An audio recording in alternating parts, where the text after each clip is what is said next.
Gracias a todos y muchas gracias por venir. Bueno, pues este ciclo, el ciclo de conferencias descartados que organiza la Asociación Principios, en colaboración con la Cátedra Internacional de Bioética Jérôme Lejeune, bueno, lo que pretende es abordar cuestiones de una perspectiva ética y social, ¿no? Y sobre todo muy humana, temas fundamentales que afectan a nuestra sociedad, sobre todo con un foco en las personas más vulnerables. Bueno, en el ciclo se ha hablado de abortos, se ha hablado de inmigración, se ha hablado de eutanasia, se ha hablado de temas muy controvertidos, pero que son trascendentales, ¿no?, para nuestra sociedad. Y al final cada una de estas temáticas se ha discutido en profundidad, se ha discutido con rigor, ¿no? Se procura discutir sin apasionamiento, ¿no? O sea, bueno, el apasionamiento que nos lleva a los que estamos implicados en estas cuestiones, ¿no? Pero bueno, sobre todo sin ideologizar los temas, ¿no? Sino de intentar buscar una verdad serena y objetiva. Entonces, bueno, queremos construir un debate constructivo y es lo que estamos planteando hoy aquí. Hoy vamos a hablar de discapacidad, de descartar la diferencia. Bueno, lo que vamos a plantear o lo que queremos reflexionar es sobre cómo acoger más que a la discapacidad, a la persona, ¿no?, que porta esta condición, ¿no?, en todas las etapas de su vida, ¿no? Y para eso, pues la verdad es que bueno, yo creo que se ha planteado un equipo aquí muy equilibrado, ¿no? Porque tenemos a Mar García Ruiz, que es directora de la general de la Fundación Adela y de la Asociación Española de Esclerosis Lateral Amiotrófica, ¿no? Que se dedica a ayudar a las personas con ELA y otras enfermedades, ¿no?, de motoneurona. Va a ser muy interesante la aportación. Buenas tardes. Y bueno, yo creo que va a complementar muy bien con otras visiones. La visión de Valle Oñate, ¿no?, doña Valle Oñate, que es la directora general de la Fundación Prodis, que es una fundación muy comprometida y que cada vez está teniendo mayor presencia social, hablábamos ahora, ¿no?, bueno, con las personas con discapacidad intelectual, para poder ayudarles en todo lo que es el desarrollo personal muy centrado en la etapa adulta, ¿verdad? Y toda su inclusión social y laboral. Así que bienvenida. Gracias. Y el doctor Ricardo Abengoza, que es profesor y que es director del área de Bienestar Social, Familia y Juventud de la Diputación Provincial de Toledo y que además tiene mucha experiencia y mucho recorrido en estos temas. Y yo creo que nos va a dar una visión muy complementaria y muy interesante. Así que, y además es miembro del Comité de Ética Asistencial del Hospital Nacional de Tetrapléjicos de Toledo. O sea que muy bien. Y nada, muchas gracias a todos, bienvenidos, y vamos a entrar un poco en la cuestión. Entonces yo voy a ir planteando cuestiones y bueno, luego iremos abordando, ¿no? Entonces, un poco para todos, como primera cuestión, ¿no? En un mundo donde muchas veces se valora la vida en función de su utilidad, en función de su autonomía o en función de su capacidad funcional, ¿no?, que lo vemos todos, ¿no?, lo cual hace desdibujar, hace degenerar a veces el concepto de dignidad humana, ¿no?, ¿qué es dignidad, no? Bueno, ¿cómo podemos recordar y transmitir que toda vida humana, incluso en la situación de mayor fragilidad, tiene un valor absoluto e inviolable, es merecedora de un respeto, de una consideración, ¿no?, en cualquiera de sus etapas y circunstancias? ¿Quién se anima? Vamos directos al tema.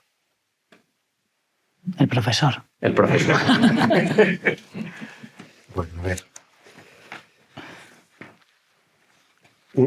Todo el mundo es vulnerable, todo el mundo es frágil. O sea, esto es constitutivo, ¿no? Si hacemos una revisión antropológica de la persona, solo podemos concluir de que la vulnerabilidad es universal. No hay nadie que no lo sea. Que la fragilidad es universal. Y que todos somos seres dependientes. A mí me gusta mucho pensar esto, porque eso nos abre a una realidad que es somos seres en relación. Ser dependiente significa soy en relación. Significa mucho más. Gracias a que tú eres, yo soy. Esto es un salto. Entonces, la pregunta, si no la he entendido mal, es ¿qué podemos hacer para poner en valor esta realidad? Pues podemos recomendar libros. Hay libros fantásticos. Yo qué sé, a mí me llama la atención un libro de McIntyre que es un libro de antropología, se llama Animales racionales y dependientes. Un valor va un poco más allá de Aristóteles y dice, que somos dependientes, que nos necesitamos unos a otros. Para ser, te necesito. Pero hay libros muy chulos, como hay un libro muy reciente que se llama Humano más humano, que hace un juego de palabras con el humano demasiado humano de Nietzsche, que sabéis, ¿no? El superhombre descarta el no válido, ¿no? Hay una categorización de las personas según determinados criterios. De Josep María Esquirol, os lo recomiendo. Humano más humano. Pero un salto más allá, hay un libro que me encanta que se titula Elogio de la vida imperfecta, el camino de la fragilidad. ¡Buah! O sea, que somos seres con heridas. Constitutivamente somos seres con heridas. Somos seres vulnerables, somos seres dependientes. ¿Y qué podemos hacer? Pues leer esos libros. Pues no, eso viene luego.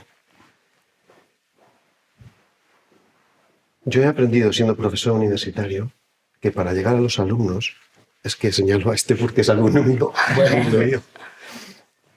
yo cometí durante algunos años el error de intentar mediante razonamientos racionales, duros, serios, irrefutables, llevar luz y hacer ver. ¿No te das cuenta? Mira, pues no. Si queremos, esta es mi opinión ahora, si queremos cambiar la opinión de la gente con respecto al otro, al más frágil, al más vulnerable, tenemos que invitarle a hacer experiencias transformadoras. Y eso lo sé porque me pasó a mí. Yo era un profesor sesudo y un buen año me fui un verano a Perú. El sitio más miserable, como Villa Miseria en Buenos Aires, pues lo mismo. Y ahí me cambió todo, o sea, todo. Una experiencia transformadora. Y ahí estaba rodeado de personas con discapacidad. En el sitio donde yo estaba no podía haber nadie que no tuviera alguna discapacidad, ya fuera intelectual, física, sensorial, daba igual. Y claro, ahí descubres la belleza de los descartados. Creo que si queremos hacer algo para sensibilizar a la gente del valor de las personas tan frágiles, tan vulnerables, tan dependientes, lo que hay que hacer es meterlos en un sitio donde estén rodeados y descubran de primera mano lo que sienten cuando le miran a la cara, lo que sienten cuando lo tocan, lo que sienten cuando le cambian los pañales, aunque sea un adulto, lo que sienten cuando se produce una relación interpersonal de ese calibre. Eso te marca para siempre. Así que yo propondría fomentar actividades de voluntariado, prácticas en lugares horribles, etcétera. Conocer a un paciente con ELA. Bueno, hace poco he conocido al esposo de una paciente con ELA. Su transformación desde que convive con la esposa es brutal, es brutal. Ha sido una experiencia verdaderamente transformadora que le ha hecho descubrir cosas súper bellas que siempre había negado. Pero, gracias, fijaros lo que digo, a la enfermedad de su mujer, resulta que la quiere mucho más, ella lo quiere a él mucho más y ha descubierto el sentido de su vida. ¿Se puede pedir más? Experiencias transformadoras. Yo abogo por eso. Muy bien, Mar. Por referencias, desde luego. Vale, y un poco por hilar con la primera pregunta que nos hacías, hablas de desde la discapacidad todas las vidas merecen ser vividas. Por supuesto que sí, no puedo estar más de acuerdo con lo que estás diciendo y vivo experiencias de esas muy bonitas todos los días. Pero yo sí, o sea, en nuestro caso estamos hablando de personas sanas con una vida, con una familia, con una profesión, con éxito, sin éxito, con bueno, pues lo que es la vida normal de todos nosotros, y de repente no es que tengas una discapacidad, es que de un día para otro te diagnostican una enfermedad incurable y mortal, y con una fecha de caducidad, si me permitís la expresión, muy corta. Entonces, tú puedes querer vivir, pero el tiempo te está marcando. Lo primero tienes que aceptar la realidad de lo que te falta. No es que estés viviendo una vida con discapacidad, es que tú tenías una vida plena en el sentido de la palabra, de que eras una persona sana, y ya no lo eres. Y además no hay una cura. Tienes que luchar contra eso. Entonces, en ese periodo,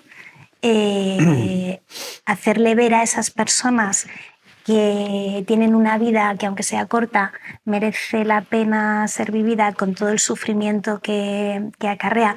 Los enfermos de ELA, su deterioro es físico, su mente y sus sentidos están intactos hasta el día que se mueren.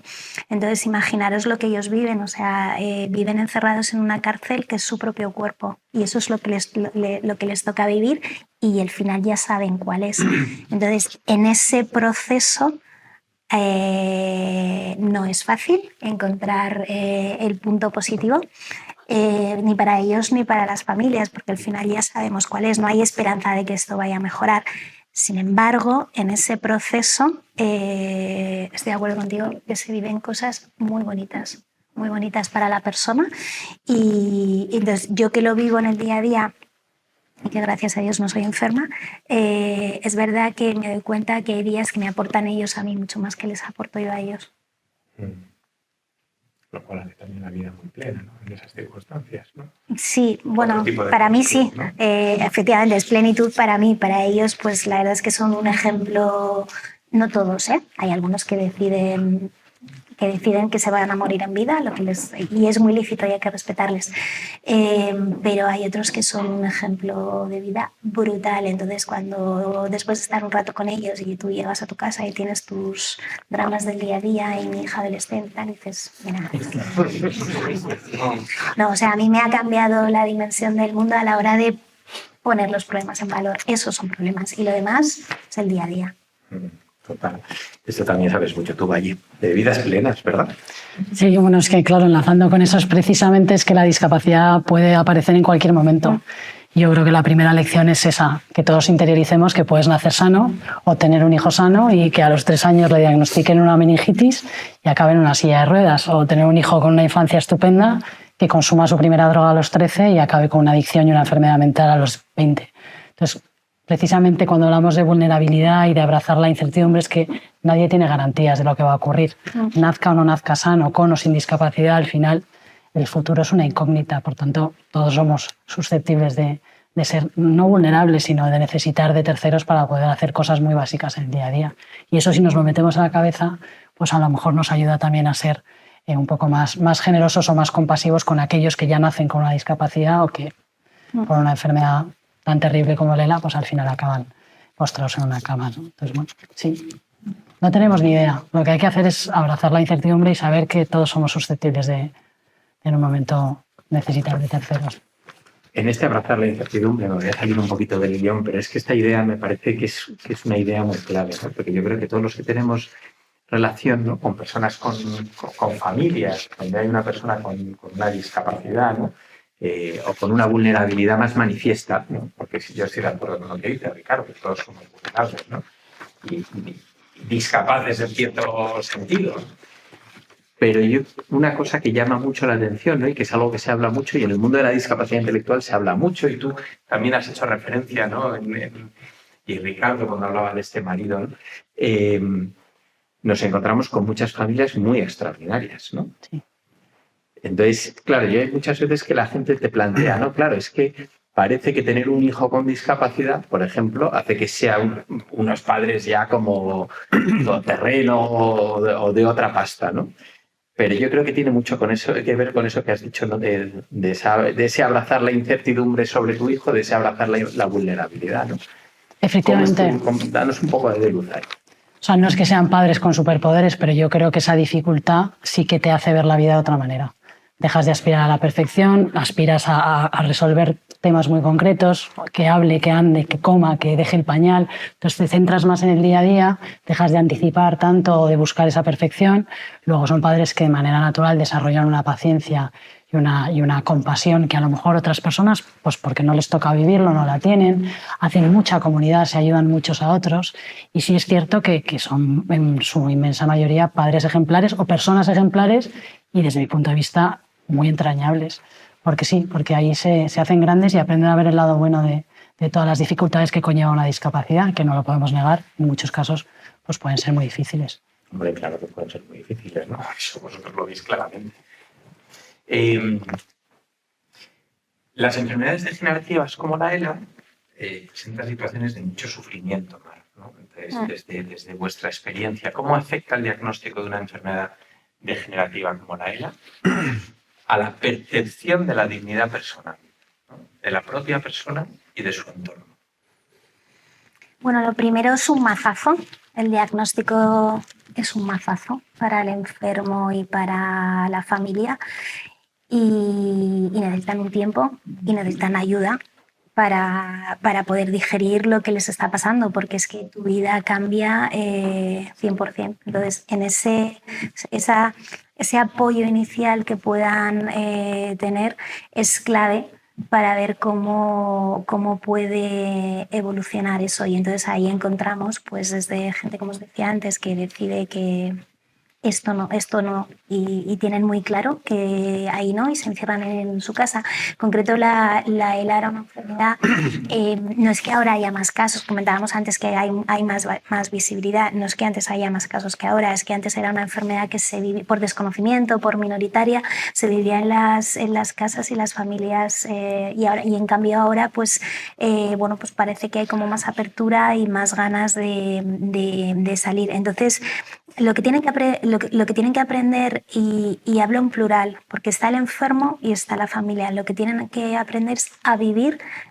con la situación que les ha tocado, porque como os decía, no es irreversible, es decir, a un niño con discapacidad le puedes dar herramientas para que aprenda y pueda llegar a tener una vida semiautónoma. Aquí no, aquí es todo lo contrario, tu vida va a dejar de ser autónoma. Entonces, aprender a vivir con eso es muy duro.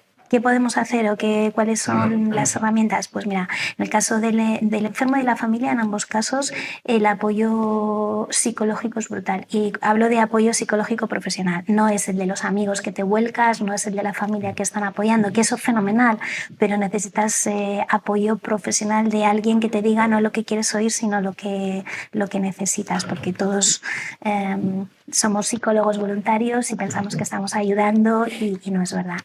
En el caso de los enfermos, una cosa que es clave es ayudarles a la socialización, a que no tengan esa primera impresión de me quedo en mi casa porque el mundo se ha acabado para mí, es pese a las dificultades, pese a que me cuesta moverme, pese a que no puedo hablar, utilizar todos los apoyos que la tecnología pone a nuestra disposición a día de hoy. Ya las sillas con las que se mueven pueden hacer prácticamente de todo, los comunicadores visuales que utilizan, porque, como os decía, son personas que sus facultades mentales son plenas, con lo cual en ese proceso de ayudarles a que aprendan a vivir con la enfermedad es muy importante cuando se les reta a seguir mentalmente activos. Entonces tenemos ejemplos brutales de gente que colabora con nosotros, enfermos que colaboran con nosotros en la asociación. Pues han tenido una vida pasada, han sido informáticos, han sido profesores, han sido tal, entonces nos ayudan a hacer cosas que a ellos les mantiene activos.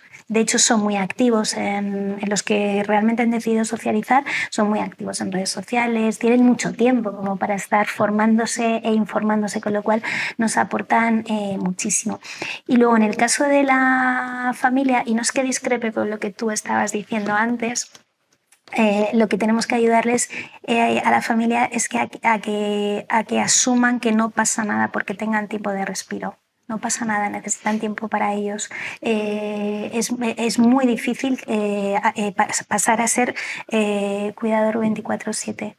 Porque es que te estás anulando tú como persona, dejas de ser persona para ser el cuidador principal, por mucho que lo quieras, por mucho que te aporte, porque cuando la persona no esté, entonces tienes un vacío brutal. Entonces lo que nosotros les intentamos estimular es a que tengan ratos de respiro y a quitarles esa culpabilidad, que no pasa nada porque un día te vayas a tomar un café con los amigos o simplemente a la peluquería, algo tan básico como tener un rato sin que te sientas mal por ello. Pues si sirve de inspiración, hemos puesto en marcha en tu ciudad esta iniciativa. Una vez al mes, un fin de semana al mes, las distintas asociaciones de personas con discapacidad disponen de un lugar para acoger a las personas con discapacidad, mientras que los papás se van a Alicante o se van al cine o descansan.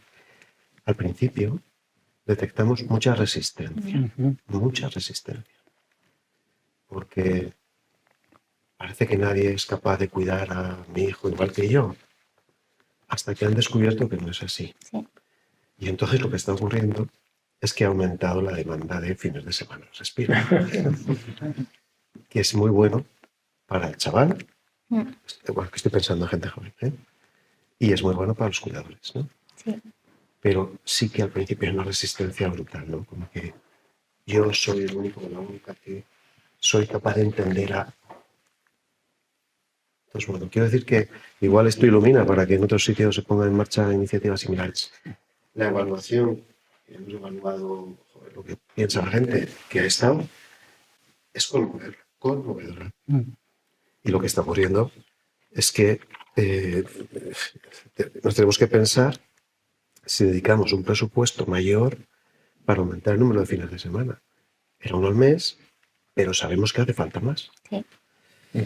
Sí, o sea, ese es el otro hándicap, que es que a veces no es que no quieran, es que no pueden. O sea, es que al final, si eres el cuidador principal, necesitas recursos. Al final volvemos sale sobre la mesa el tema dinero. Y claro, para tener respiro también tienes que tener a alguien que te haga ese backup. Hombre, la red de apoyo social, asistencial, tanto pública como privada, ¿no? Todo lo que afecta a todas las iniciativas de tipo social es fundamental. Yo te iba a preguntar, Ricardo, o sea, precisamente, ¿qué papel juega esta red? Lo hemos enfocado en los cuidadores, pero en recuperar el sentido de la dignidad o en fortalecer el sentido de la dignidad de estas personas. A mí me parece fundamental. Y verás por qué. Bueno, lo has explicado tú. Es que no podemos atender solamente una dimensión de la persona con discapacidad. La física solo, la psicológica solo, la afectiva solo, la relacional o social solo, la espiritual solo, la religiosa solo. No. Yo creo que para un bienestar, si quieres, integral, hay que ocuparse de todas las dimensiones que constituyen a la persona. Si no, estás dando una atención amputada. Y en este sentido, los apoyos sociales, fondos públicos disponibles para el cuidar a los cuidadores, a la familia, en fin, una red de voluntariado. ¿Sabéis la grandeza de esas experiencias que transforman no solo al paciente acompañado, sino a quien acompaña? Es que además es contagiosa, es brutal. Eso que llaman relaciones intergeneracionales y que hay cantidad de bibliografía que... Es que es verdad, o sea, no hace falta hacer estudios, es que solo basta con tener sentido común y ver qué pasa. Entonces, claro que el apoyo ese no solo es bueno para que recupere su dignidad si es que la hubiera perdido la persona con discapacidad, es que es bueno para normalizar la convivencia con el discapacitado, para normalizar el valor del discapacitado en la sociedad. A mí me parece bueno para todos, no solo para la persona con discapacidad. En ese sentido, estas iniciativas tienen una importantísima labor docente. Hay que mostrar que no hay diferencias, así se titula la charla de hoy, ¿no? Descartar las diferencias, claro. descartar las diferencias. Porque alguien me puede decir cuál es el umbral de la normalidad. ¿Alguien me puede decir esta es la línea a partir de aquí, no, a partir de aquí sí? Eso no existe, es arbitrario, por tanto discutible. Así que apoyo social sí, pero no solo apoyo social. O sea, quiero decir que tiene que ser un conjunto de tareas que cuiden todas las dimensiones de la persona. Si te limitas como médico a quitar el dolor solo, pues vale, está bien, pero no basta. Es una atención amputada, impropia de un médico, además. Si solo tienes atención psicológica, pero te dejo el dolor, pues va mal cosa. Si sé que tienes frialdad afectiva y no la cuido, o tu familia pasa de ti, pues por mucho que yo te quite el dolor y el psicólogo te ayude, ¿sabes? Tú lo que necesitas es sentirte amado. Bueno, quiero decir que la atención debe ser como integral de todas las dimensiones. ¿Apoyo social? Sí, entre otras cosas. Sí, y de hecho vosotros en esto sí que sabéis mucho, ¿no? O sea, de cómo acompañar integralmente, ¿no? Desde la fundación, ¿no? A personas, pues eso, que están con una vulnerabilidad y a sus familias también, ¿no? Sí, siempre es una perspectiva un poco 360, acompañando en todas las facetas y luego tendiendo puentes o prestando apoyos allá donde cada persona tiene esa necesidad, porque es verdad que dentro de la discapacidad también hay mucha diversidad, por tanto no todos necesitan lo mismo, pero sí que tenemos un enfoque totalmente holístico. Se trabaja desde la parte de orientación, la parte de formación, la parte de empleo con aquellos que pueden ser empleables, que no todos pueden ser empleables, la parte del bienestar físico, mental, y por supuesto la parte del ocio, que a veces es la gran olvidada, pero que también es una necesidad crucial para las personas con discapacidad intelectual. Y ahora ya estamos ocupados en la parte del envejecimiento, porque empezamos hace 25 años con chicos muy jóvenes, ya no son tan jóvenes. El deterioro cognitivo de las personas con discapacidad intelectual y en concreto con síndrome de Down es bastante más precoz y ya tenemos los primeros casos de principio de demencia, de Alzheimer y bueno, pues ya tenemos que dirigirnos a ellos de otra manera. Entonces sí, el compromiso nuestro es acompañarles a lo largo de toda la vida y desde todas las perspectivas. ¿Cómo creéis que podemos, o sea, porque claro, al final has mencionado el tema del envejecimiento, ¿no? Envejecimiento, discapacidad intelectual, es un reto interesante, ¿no? Sí. Y en una sociedad como la que vivimos, ¿no? Que tiende a ser un poquito utilitarista, ¿no? Bueno, nos sale, ¿no? Que valoramos a las personas pues por su puesto de trabajo, por su, yo qué sé, por su aportación social, ¿no? Tal cual. Tangible, digamos, o material y disonante, ¿no? Pero mira, te interrumpo porque ocurre incluso dentro de la propia discapacidad. O sea, esa tendencia utilitarista, aunque no quieras, al final te apodera e incluso hacemos discriminación entre aquellas personas con discapacidad intelectual que pueden trabajar y las que no. Y hay una inmensa mayoría de personas con discapacidad intelectual que no van a poder trabajar. Y tenemos que un poco desterrar eso del trabajo dignifica, porque es una frase que hace mucho daño. El trabajo es una herramienta súper poderosa, que ayuda a muchísima gente a realizarse, a ser más autónomo y demás. Pero hay mucha gente con discapacidad intelectual que nunca va a poder trabajar. Y hay una frustración enorme en muchas familias porque se han generado una expectativa de que sus hijos van a poder trabajar y luego no pueden trabajar. Entonces, ahí también tenemos que ser muy conscientes porque sin quererlo nos dejamos llevar. Incluso muchas veces en colaboración con empresas, pues siempre reivindicamos más la parte del empleo porque es la parte más bonita, más vendible, pero no cuentas la parte del taller ocupacional y ahí atendemos a más de 150 chicos. Entonces, bueno, te he interrumpido, ¿verdad? Porque yo misma chicos, muchas veces me veo. No, y es que de hecho iba un poco por ahí mi pregunta, ¿no? Porque cuando lo has dicho, ¿no? Digo, bueno, ¿cómo gestionáis ese momento, ¿no? Porque, claro, hacerle entender a la persona ya es un torno, pero también a la persona. Porque una persona con discapacidad percibe mucho, ¿no? O sea, no es nada tonta. O sea, tiene discapacidad intelectual, que no es lo mismo, ¿no? Entonces, o sea, el hacerle entender que es digno, el hacerle saberse digno, no tanto como sentirse, y luchar contra esa perspectiva utilitarista, ¿no? Además, ahora pues que tenemos una ley de eutanasia, que parece como que ya hay un momento en la vida que todo nos lleva a que ya toca morir, ¿no? Material de desecho. Podéis decir vosotros muchas cosas, ¿no? Entonces, ¿cómo gestionáis eso? Estamos empezando a gestionarlo. Hemos tenido por primera vez este año la primera prejubilación de la persona más veterana de la casa que trabajaba en el Centro Especial de Empleo. Era Alberto, un chico con discapacidad intelectual, con síndrome de Down, con un nivel competencial altísimo y ha tenido un deterioro precoz. Entonces sí, ha costado mucho tomar la decisión de prejubilarle, pero se ha tomado porque realmente lo que él necesitaba era otro tipo de aproximación. Ahora forma parte de un programa nuevo que se llama Senior, que es un programa de envejecimiento activo. De hecho, ha renacido. O sea, al quitarle la presión del empleo y esa exigencia a él le ha hecho estar mucho mejor y anímicamente mucho mejor. Pero fue muy difícil tomar la decisión, fue muy difícil gestionarlo con la familia y trasladarle el por qué hacíamos eso.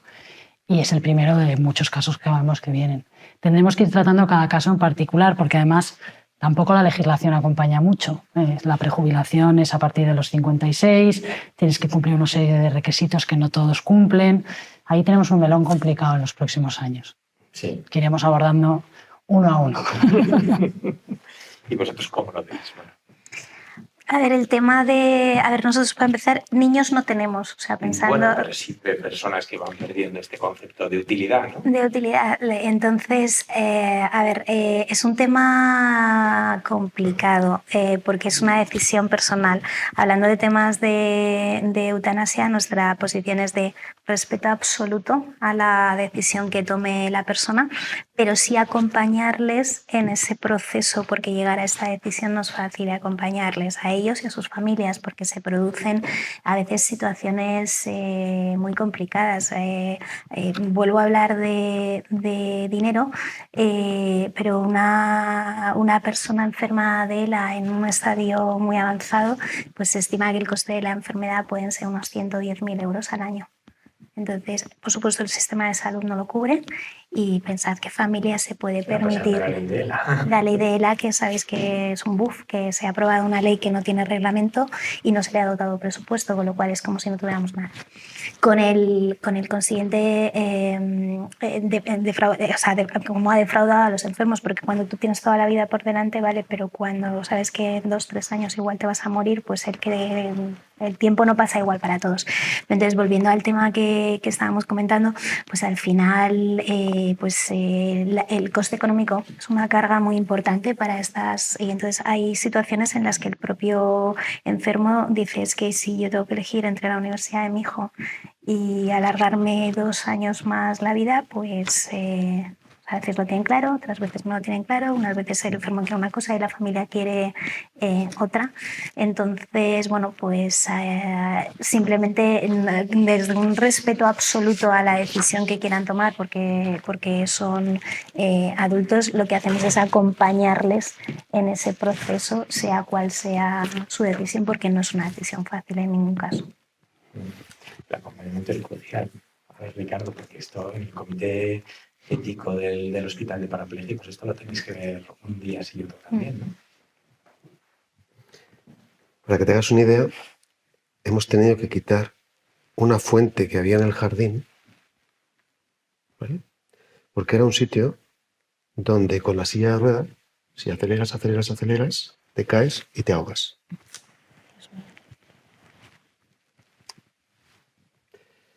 Estaba pensando conforme hablabas, en esta situación tan complicada de los pacientes con ELA que, como no tienen recursos, automáticamente muchos de ellos... Perdón, un inciso, perdona que he puesto un ejemplo. Sí, no sí, solamente es sí. dinero.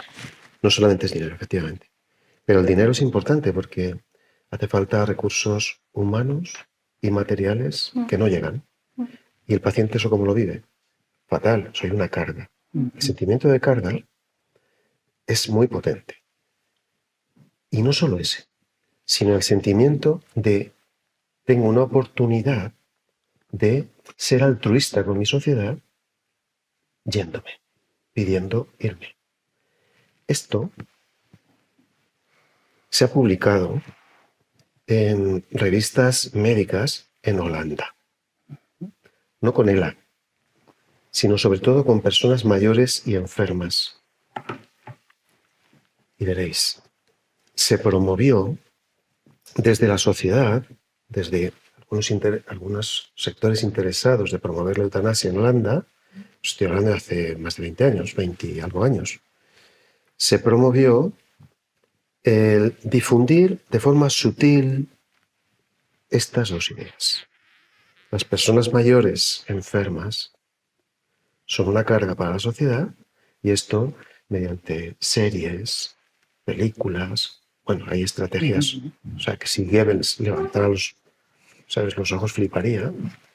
Y la otra idea es, pero tiene usted la oportunidad de hacer algo buenísimo para la sociedad.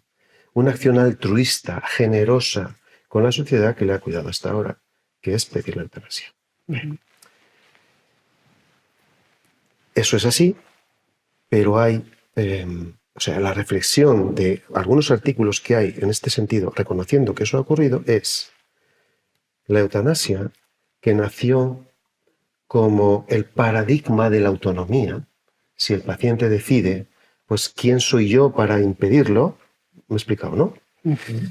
Resulta que, pues, en muchos casos se está viendo que realmente el paciente no ha sido libre para tomar la decisión. Porque ese entorno social de eres una carga, pero puedes ser una oportunidad fantástica de ser generoso, genera un estado de coacción externa que impide que decidas libremente. Así que aquello que se reivindicó, la eutanasia, como un alarde de puesta en escena de la autonomía individual, algunos médicos que practican eutanasias en Holanda han hecho estos artículos diciendo, ojo, igual no estamos respetando a estas personas como agentes autónomos cuando lo que estamos es promoviendo un entorno social que les conduce a una coacción externa que les impide elegir en libertad.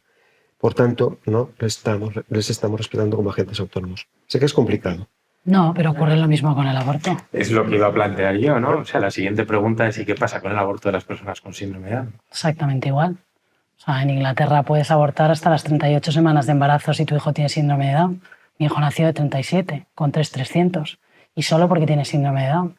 Y la comunidad médica tiene una responsabilidad enorme porque son los primeros en transmitir la noticia, en hacer de línea de contención, y sinceramente mi experiencia y la de mucha gente de mi alrededor no es la mejor en relación con cómo se les ha transmitido esa información. ¿Y me puedes decir cómo?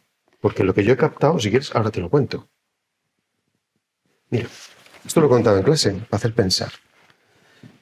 Si una mujer llega a un control de embarazo semana 12. Sí. Por poner un ejemplo. Sí, no, sí. Así Y le dice el ginecólogo, tienes el triple de posibilidades de tener un hijo con síndrome de Down. Edad, parece que implica nucal, el triple. Y eso puede ser una información veraz. Pero el efecto que genera en la mamá es demoledor. Vale. Fíjate, si esa misma información la damos de otra manera. A ver qué pasa. A ver qué os parece que puede pasar. Imaginemos que 35 años, la mamá, el riesgo de tener un hijo con síndrome de Down es 1/350. ¿Vale? Si el riesgo de que tenga un hijo con síndrome de Down es el triple, ¿estamos hablando de qué? De que el riesgo de que tenga un hijo con síndrome de Down es 1/16. No, 116, perdón. 1/116. ¿Esto qué significa? Pues que de cada 116 veces que usted se quede embarazada, en 115 su hijo no va a ser síndrome de Down. ¿Me he explicado? Sí, pero con las pruebas diagnósticas actuales ya la variabilidad o ¿Cómo se comunica? No llegan a la no la amniocentesis certeza ni al de la ADN prueba. fetal en sangre materna porque lo deciden en la semana 12. Sí, Porque el impacto psicológico que esa información dada de esa manera le produce a la mamá es demoledor. Hay estudios que demuestran que si esa información la da el ginecólogo, en mi hospital, el 95% de las veces hay una eugenesia. 95, ¿eh?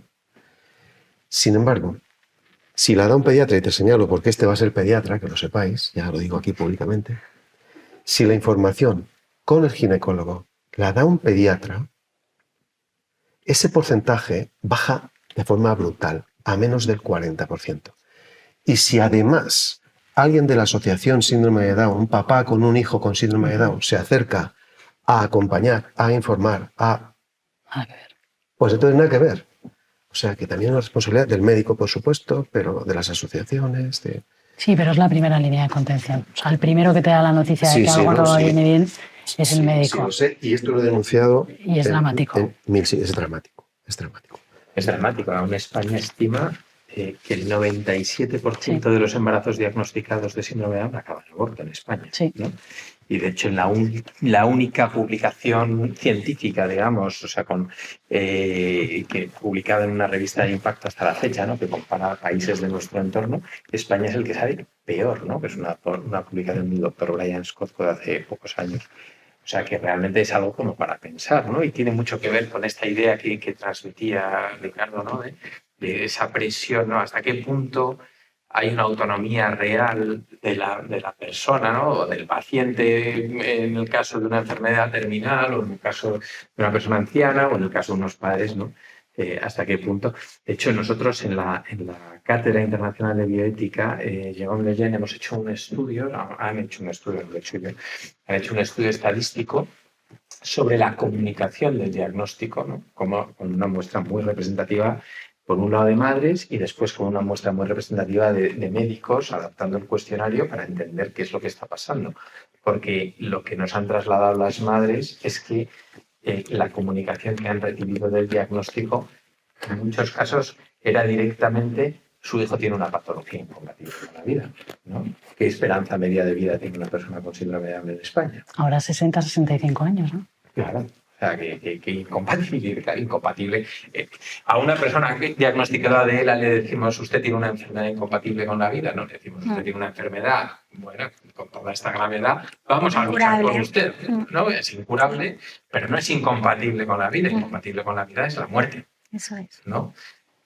O a una persona diagnosticada de un cáncer de páncreas, ¿no? O sea, que este es un tema para pensar mucho como sociedad, ¿no?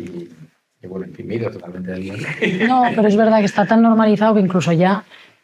está tan normalizada la eugenesia que incluso aquellos que no la defendemos a veces somos tachados, ¿no? de radicales, de irresponsables o de poco solidarios, precisamente porque lastramos al estado de bienestar como una carga. Entonces, claro, el discurso se ha dado la vuelta de una manera que es preocupante.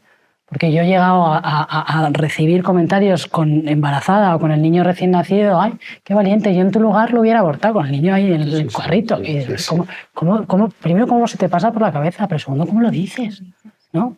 ¿Dónde está la empatía? Que se nos ha ido un poquito. Pero esto se ha normalizado, ¿eh? No, totalmente normalizado. Para que te lo digan en un foro así tomando tu café. Hay un tipo que se llama Sabulescu, que es un crack, y dice esto: tenemos la obligación moral de impedir que vengan al mundo niños sin la posibilidad de ser felices. Échale. Bueno, de hecho, nosotros de esto hablamos, ¿no? Cuando hicimos en la Fundación Jérôme Lejeune, otras fundaciones, aquí en España lo hacíamos con la Fundación Down Madrid, Sí. un vídeo que era... se llamaba Querida Futura Mamá, Sí. y era un vídeo real, ¿no? Que lo cuento porque realmente ha sido muy dramático, ¿no? Un vídeo que respondía a un email que habíamos recibido de una madre en nuestra sede de París, que nos decía: bueno, acabo de recibir el diagnóstico, estoy embarazada, he recibido este diagnóstico, estoy asustada, mi hijo podrá ser feliz, que es un pensamiento o un sentimiento, ¿no? muy, muy normal en una madre, porque, hombre, no es una buena noticia ni la enfermedad ni la discapacidad, es lo cual no impide, pero bueno, como padres no deseamos eso en nuestros hijos, ¿no?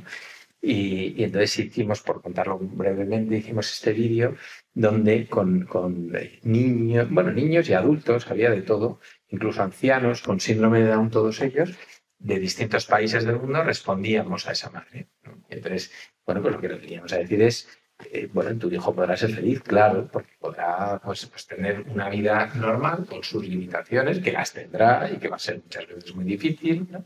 Pero que es verdad que cuando uno está acompañado, esa dificultad también une más, ¿no? O sea, un poco lo que hablábamos. Las familias, la comunidad de las familias es clave para que lo vivan con menos miedo y sin esa sensación de aislamiento y soledad.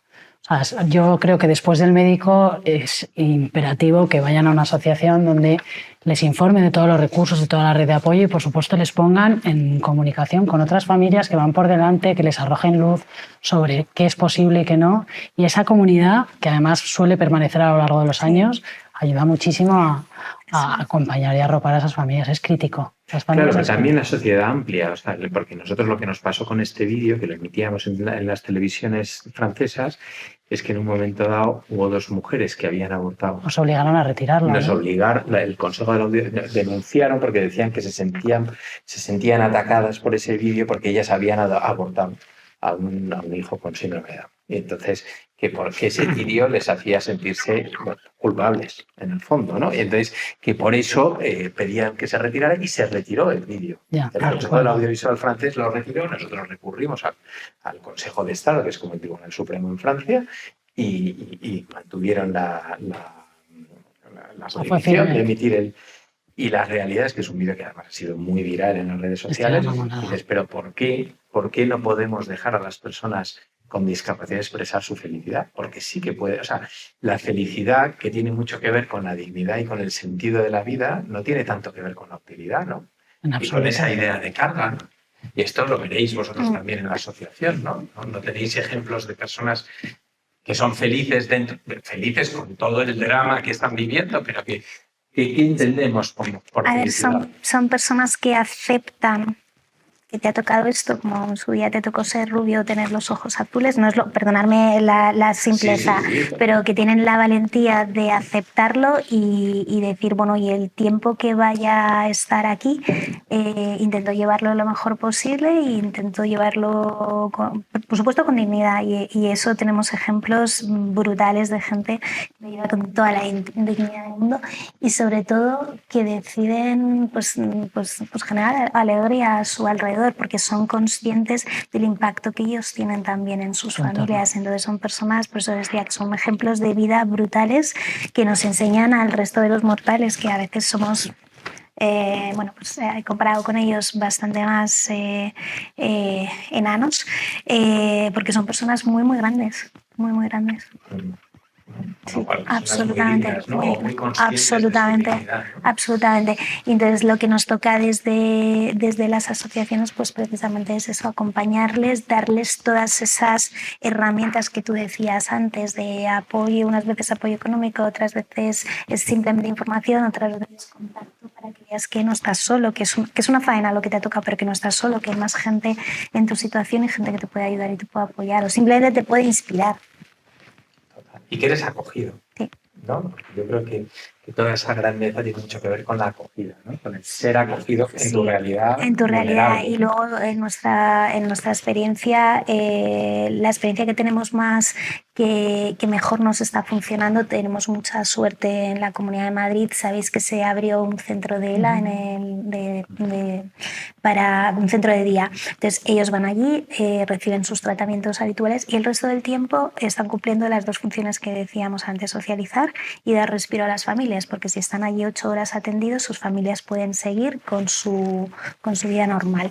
Y entonces les ves allí las ganas que tienen de hacer cosas, de compartir y cómo han asumido, y es verdad que hay veces que hay que echarles el alto. O sea, hay gente que no dice no a nada, es decir, van a conciertos, hacen el Camino de Santiago, ahora me tienen loca porque han decidido que quieren grabar un corto y entonces yo les tengo que facilitar. Entonces tú lees el guión o sea, es que te partes de risa leyendo el guión del corto y lo que están haciendo es un corto para reírse de alguna manera, o bueno, para poner en tono de humor lo que es su día a día. Entonces, pues eso, te quitas el sombrero ante esas personas, son un ejemplo de vida. Y demuestran además también un poco el sentido de la inclusión, ¿no? Absolutamente, O sea, porque es fundamental. Esto es fundamental. Es fundamental. O sea, en nuestro caso os digo que es un centro pionero, no existe nada así en el mundo. Y bueno, en vuestro caso es que es obvio, los niños o las personas que están en centros de trabajo, centros que al final se juntan con otras personas que son como ellos y tienen la capacidad de no sentirse diferentes. Claro, lo cual demuestra que al final el luchar contra la discriminación funciona para que la gente sea consciente de su dignidad, ¿no? O sea, yo creo que ahí el reto que tenemos como sociedad ahora es también luchar contra la discriminación en las 2 etapas, digamos, más críticas de la vida, ¿no? El origen de la vida, ¿no? Todo lo que es la discriminación prenatal, ¿no? Sí. ¿Por qué una persona, por tener una condición genética, por ejemplo, va a sufrir una discriminación y se le va a impedir nacer, ¿no? o la discriminación hacia el final de su vida de por qué una persona, porque tiene ahora mismo pues una situación de especial vulnerabilidad, por lo que sea, por edad, por enfermedad, entonces ya la vamos a dejar atrás porque es una carga, ¿no? Y ya la discriminamos, ¿no? Porque al final esta mentalidad que tú trasladabas antes, Ricardo, de carga, ¿no? Ataca mucho a la dignidad, al concepto personal de dignidad, ¿no? Si yo me siento una carga, si la sociedad me está trasladando que soy una carga, yo mismo me discrimino a mí mismo, ¿no? Es un daño terrible. Daño terrible. Pero en esta posmodernidad que nos toca vivir, que se apuesta por la meritocracia, por los ojos azules y tal, pues claro, el que no está dentro de ese perfil tiene más difícil. ¿Y si el diagnóstico es postnatal? No os preocupéis. Savulescu defiende el aborto postnatal. Aborto postnatal. ¿Quién? ¿Ah, sí? El pollo este que decía antes. ¿Y eso no es asesinato? No, es legal en Holanda y en Bélgica. Países es legal. ¿Eh? Hasta que, O sea, ¿y qué consideran aborto postnatal? Pues La eutanasia infantil. Pero hasta qué edad contemplan semejante. bueno, el más mayor que queda registrado iba a cumplir ¿cuántos años? Venga, Es que no. 18. Y eso es legal. Y es coherente, Bueno, claro, sí. absolutamente Con lo que ellos coherente. defienden, sí. Si yo te diagnostico una enfermedad intraútero, pues está justificado la eugenesia, y si te la diagnostico después, ¿por qué no? El aborto postnatal se justifica de dos maneras. Una, porque se diagnostica después del nacimiento una enfermedad no diagnosticada intraútero. Dos, está sentada, ¿no? Sí, no, estoy que me caigo para atrás. Porque el nuevo miembro de la familia supone un estrés excesivo para el bienestar familiar, aunque no tenga enfermedad. Quedaros con el nombre, Savulescu. Es el padre de todo esto.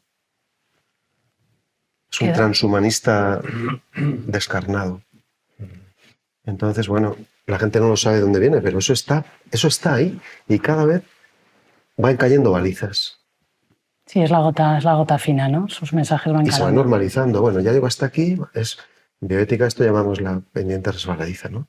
Bueno, acepto hasta aquí, pero... Y dentro de un tiempo, un pasito más y un pasito más. Y luego, cuando me doy cuenta, estoy ahí ya. Y ya no puedo dar marcha atrás. Porque la sociedad ha normalizado todas estas faltas de respeto a la dignidad de las personas. Está normalizado. Decía el doctor Leyen, ¿no? El profesor George Leyen, ¿no? Que una civilización, la calidad de una civilización se mide por el respeto que profesan los más débiles de sus miembros, ¿no? Y que no hay otro criterio para juzgarla, ¿no? A mí esto me recuerda, no sé si recordáis que hace, pues yo creo que fue un par de años, ¿no? En las cimas de Atapuerca encontraron una niña que tenía restos fósiles de una niña que tenía 10 años y tenía discapacidad intelectual, que se veía por la morfología del cráneo, ¿no? Y fue el momento en el que ya concluyeron definitivamente que esos restos no eran prehumanos, ¿no? No eran prehomínidos, sino que eran restos humanos, ¿no? Porque es solo el ser humano es capaz de cuidar al ser no útil, ¿no? Sí. O no al otro, a su congénere, no por su utilidad, sino por su propio ser. Por lo que ¿no? es. Sí. Y si no, sin embargo, los animales, ¿no? Sí, sí, en la naturaleza, espíritu o muerte. Hay un miembro en la especie, en la manada, que es más débil, el propio miembro se aparta de la manada para no comprometer la supervivencia de la manada, ¿no? O sea que al final, claro, ¿cómo podemos, ¿no? Y yo creo un poco por cerrar, ¿no? O sea, al final, esta sociedad en la que vivimos, ¿no? Que idolatra, pues, la idea de autonomía, la idea de productividad, ¿no? La idea de utilidad, ¿no? Al final, ¿cómo podemos promover una mirada más humana? ¿no? ¿Cómo podemos promover una mirada que sea más compasiva, más respetuosa hacia el otro, ¿no? Especialmente cuando ese otro vive con una discapacidad o con una situación, bueno, pues muy limitante, ¿no? ¿Qué luces podemos ofrecer para construir una sociedad que no descarte, sino que abrace la vulnerabilidad como parte esencial de la vida? Vaya. Yo creo que la herramienta más poderosa es lo que comentaba Ricardo a través de ejemplos concretos. O sea, a través de historias de vida, de testimonios de personas que hablen en primera persona de cómo su vida, qué expectativas tienen, si son o no felices.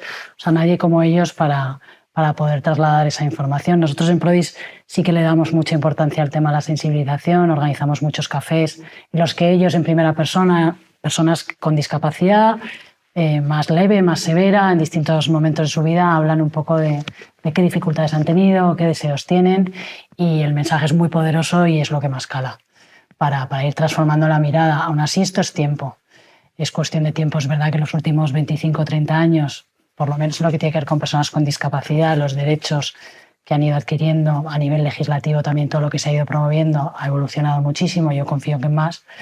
Pero nada como convivir y tener cerca a una persona con discapacidad, a una persona con una enfermedad degenerativa para empatizar. La teoría y los libros se quedan en lo académico y la inmensa mayoría de las personas pues no les llega el mensaje por ahí. Sí. Vale. ¿Cómo es vuestra experiencia? A ver, en nuestro caso es una discapacidad física, con lo cual lo que recibimos de fuera es mucha empatía. O sea, no existe rechazo a un enfermo de él, a todo lo contrario, existe mucha empatía. Nosotros nos gusta decir que la ELA no se puede curar, pero sí se puede cuidar. Y eso es lo que nosotros hacemos en la asociación, procurar que el tiempo que los enfermos vayan a estar con nosotros estén atendidos lo mejor posible. Entonces, es verdad que no hay un tratamiento, no hay una medicación, pero como la enfermedad es degenerativa, degeneran sus músculos, degenera su capacidad de hablar, pues lo que les proporcionamos son esos tratamientos físicos, pues esa fisioterapia para que sus músculos no acaben entumecidos, fisioterapia respiratoria para que no se ahoguen con sus propias flemas. Cuando ya dejan de poder hablar, nuestros logopedas les enseñan a comunicarse con los comunicadores visuales, que habéis visto que con el iris hablan a una pantalla. Entonces, todo ese tipo de cuidados, en unos casos médicos y en otros casos lo que aporta la tecnología, que gracias a Dios ahí también estamos avanzando muchísimo, lo que le permite a la persona es el tiempo que esté con nosotros, que tenga la mejor calidad de vida posible, más allá del acompañamiento psicológico que hemos dicho, y luego intentar quitarles también esa presión económica, es decir, todos esos tratamientos y o esos productos de apoyo que son muy caros, nosotros es lo que trabajamos en la asociación para podérselo prestar de manera gratuita y por lo menos quitarles la ansiedad del dinero, que no conseguimos, desgraciadamente no tenemos presupuesto como para quitársela al 100%, pero intentamos que además de todo el drama de la enfermedad, que el dinero no sea un problema. Entonces, repito, no se puede curar, pero sí se puede cuidar para que todo ese tiempo tengan la mejor calidad de vida posible. Cuidar es fundamental. Ricardo. Me he quedado atascado con tu frase de transformar la mirada. Me he empezado a resonar muchas cosas. Y si queréis os las comparto. Transformar la mirada es fundamental. ¿Qué veo cuando estoy delante del paciente? ¿Un caso clínico, como los demás? ¿O este es más interesante? ¿O veo a alguien? Entonces, bueno, es muy importante hacerse esa pregunta cuando vas a ejercer la profesión. Y cuando vas a estar al lado de pacientes con ELA. Y cuando vas a estar al lado de personas con discapacidad intelectual. O sea, ¿quién eres tú para mí? Porque esto marca, o sea, esa reflexión antropológica es en lo que se fundamenta la ética, lo que está bien y lo que está mal. Entonces, claro, si yo os recuerdo lo que decía un tal Levinas, que ante la realidad del otro, que es inaprehensible para mi inteligencia, porque eres tan grande y tan bella, que no puedo captar ni siquiera solo un poquito de tu realidad, y tu rostro, el rostro es el misterio de lo que tú eres que yo no puedo aprehender. Dice Levinas, tu rostro me interpela, me obliga a cuidarte, me hace responsable de ti. Y esa responsabilidad es irrenunciable para mí. ¿Me podéis explicar si yo cultivo y ejercito esa mirada sobre el otro, ¿es posible que haga violencia sobre él? ¿Es posible que le ponga mala cara? ¿Es posible que no lo acoja? Es imposible. Así que reflexión antropológica, ¿qué eres para mí? Esto desde la filosofía. Pero en marzo se ha cumplido 30 años de la Evangelium Vitae. Y a mí es un documento que me interpela mucho, ¿no? Porque pone en valor cada vida, desde una perspectiva de la verdad revelada. No todos los pacientes son creyentes, no todos los pacientes, pero mi mirada sí que puede verse tocada por lo que pone en ese documento. Entonces, claro, si ante mi paciente de cuidados paliativos o del Hospital Nacional de Parapléjicos, y yo digo, ostras, tú, es que ha sido creado por amor. Alguien, con mayúsculas, lo ha creado por amor. Es un don para mí. Ha sido redimido por amor. Y es un reflejo, porque está hecho de imagen y semejanza de ese alguien con mayúsculas. Es un reflejo del mismo creador. Es imposible faltarle al respeto, ejercer violencia, no amarle. Es imposible. Así que cuando vamos deprisa, cuando no nos fijamos en los detalles, cuando hablamos sin respeto, cuando no cuidamos la pregunta, o sea, es un termómetro que nos tiene que hacer pensar, tío, ¿te has planteado ante quién estás? Porque ante quién estás, ese que está delante de ti es tan grande que solo puede reaccionar con cara de asombro. Es tan grande que solo puedes hacer un ejercicio de humildad, de sentirte pequeño a su lado.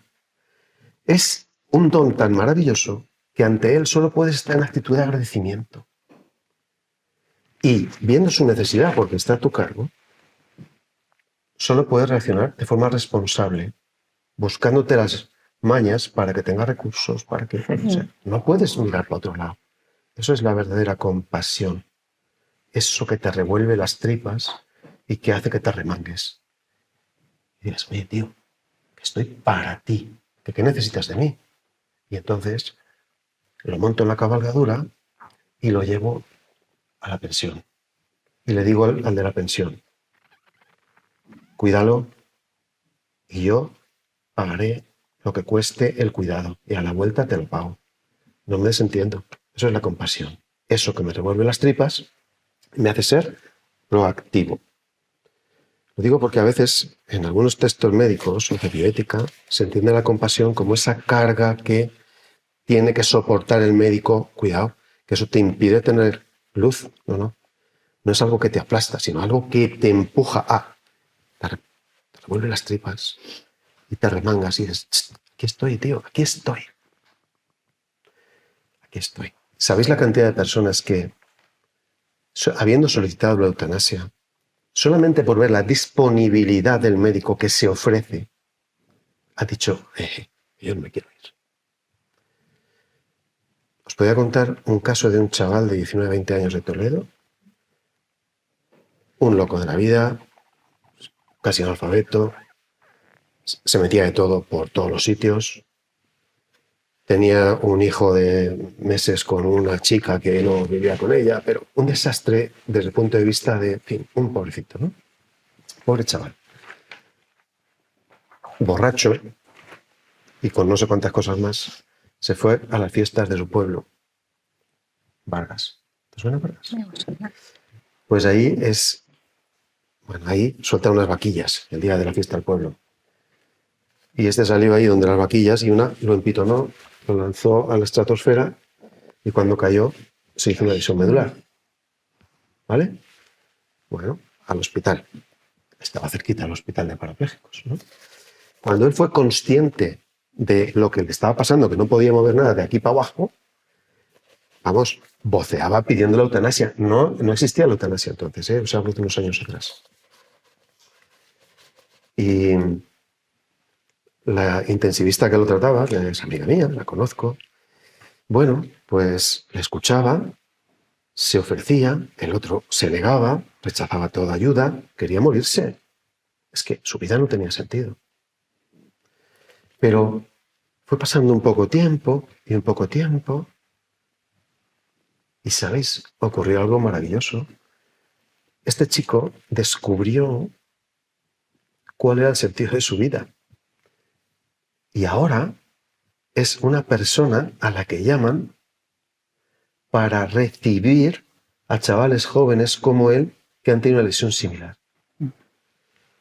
No puedo decir que hubiera deseado lo que le pasó, ni él ni nadie, pero fijaros, ¿no?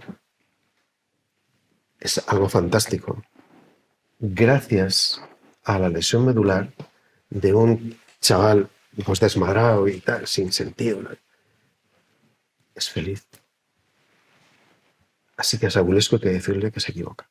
Sí, sí, claramente. Pero yo diría que no solo es gracias a la lesión. O sea, la lesión medular es la circunstancia, es gracias a la mirada de esa médica, Claro. que ha visto la persona que había detrás de eso. Exacto. Y es que es así. Doy fe. Y dio tiempo. El tiempo Sí, es muy la relación importante. que hablabais al principio, ¿no? Importante. Sitúa las cosas. Pero bueno, si entramos en un autonomismo hipertrofiado, que si ha pedido esto y dentro de 15 días lo vuelve a pedir y accedo, pues estoy respetando la ley, pero a lo mejor me estoy perdiendo cosas mucho más bellas, ¿no?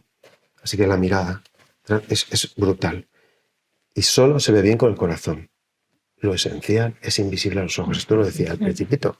Sí. El zorro al Principito, ¿no? Sí. Y que lleva razón. Hay que mirar más allá. Más allá.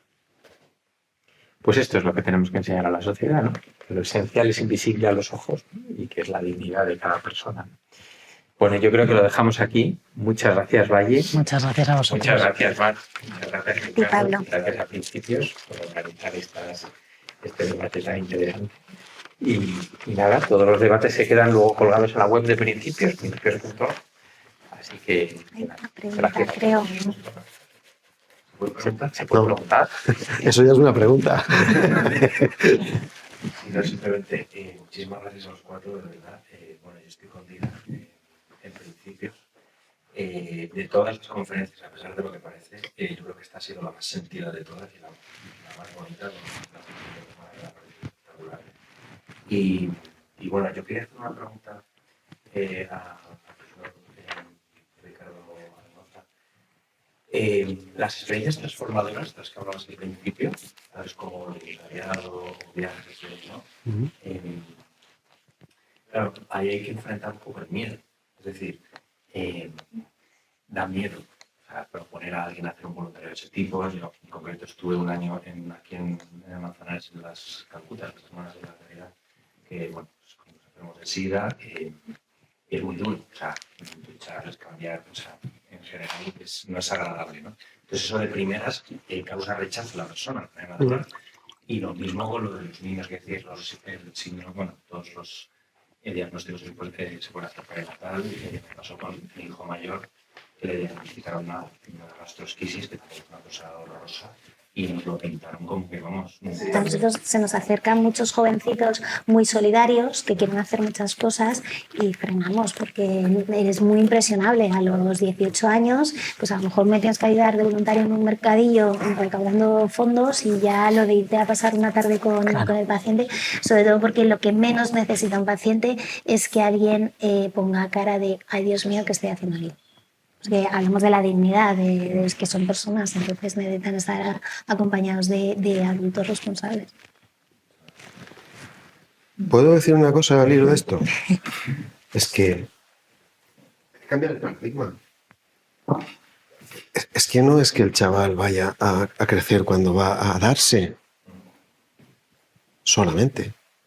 Es que la persona con una discapacidad, con una enfermedad necesariamente mortal, también tiene un papel chulo de interactuar con el voluntario. Sí. Quiero decir, es una relación interpersonal. Y los dos son actores.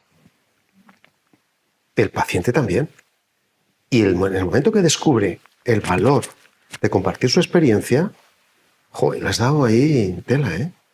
O sea, que hay que salir del paradigma de que la relación de voluntariado es unilateral, es unidireccional, no, es bidireccional. Absolutamente de acuerdo con eso. Pero lo que yo trataba de decir es que lo primero o lo que prima es la dignidad del paciente, en este caso, que el paciente se sienta bien. Y porque es que es el buenismo de yo quiero ser voluntario y quiero hacer todo y tal, hay que... Eso es. Exactamente. Pero mira, entre mi zona de confort y la Play, o una experiencia transformadora de ir a dar mi tiempo a alguien que lo necesita, al final lo valioso es lo valioso. Y hay cantidad de gente que repite, no solo que repite, es que no puede dejar de hacerlo. Sí, porque es enriquecedor. Es enriquecedor. Porque lo que decía yo, que aporta a ti más casi de lo que tú estás dando. Exactamente. Y si ves que no es lo tuyo, que se pueden hacer muchas cosas. O sea, yo tengo voluntarios que vienen a ordenarme el archivo porque no tengo capacidad, porque si pago un administrativo para hacer cosas administrativas, pues estoy dejando de dar sesiones de fisioterapia. Entonces, si realmente quieres ayudar, hay muchas cosas en las que puedes ayudar. Muy bien, no sé si alguna pregunta más. No, yo lo único que quería decir, yo soy una privilegiada, en el sentido de tengo 2 discapacitados en casa, y no sé si tú la conoces, yo tengo una cuadriplégica también, ¿No? tiene 6 hijos. Por eso yo soy privilegiada porque la evolución ha sido magnífica, y después tengo también un síndrome de Down, y ahora una hija que ha adoptado un síndrome de Down, que también no se paga porque acaba de trabajar aquí. Pero yo creo que en todos los cursos laborales me ha encantado venir, ha sido casualmente. Yo he venido porque mi nieto está hospitalizado en la UCI, si no todavía se veía la misma, preparando los trajes de gitana. Para la feria, ¿no? Tengo muchos hijos y 8 nietos y estoy con los trajes de gitana. Pero yo creo que lo que hay un problema es la sociedad. Toda la información que recibimos, la recibimos los que realmente estamos sensibilizados con estas cosas.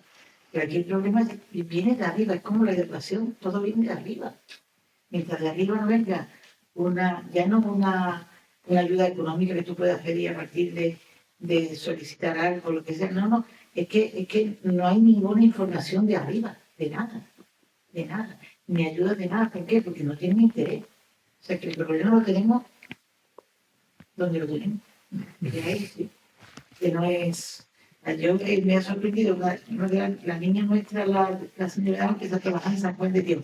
Yo desconocía toda la obra de San Juan de Dios. Impresionante. Lo desconocía. Y me he quedado, encantada. Fíjate, yo no tenía ni idea.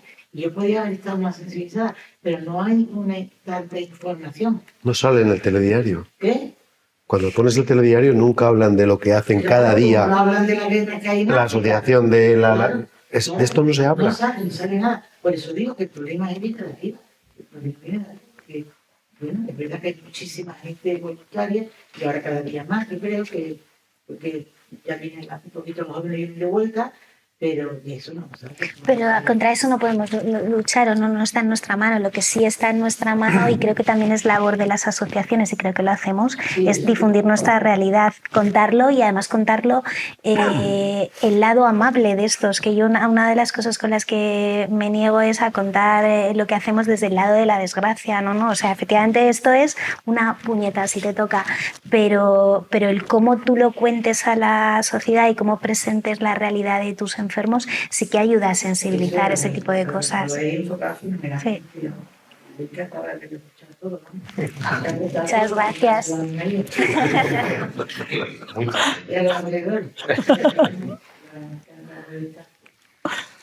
Muy bien, pues yo creo que lo dejamos aquí. Gracias. Muchas gracias.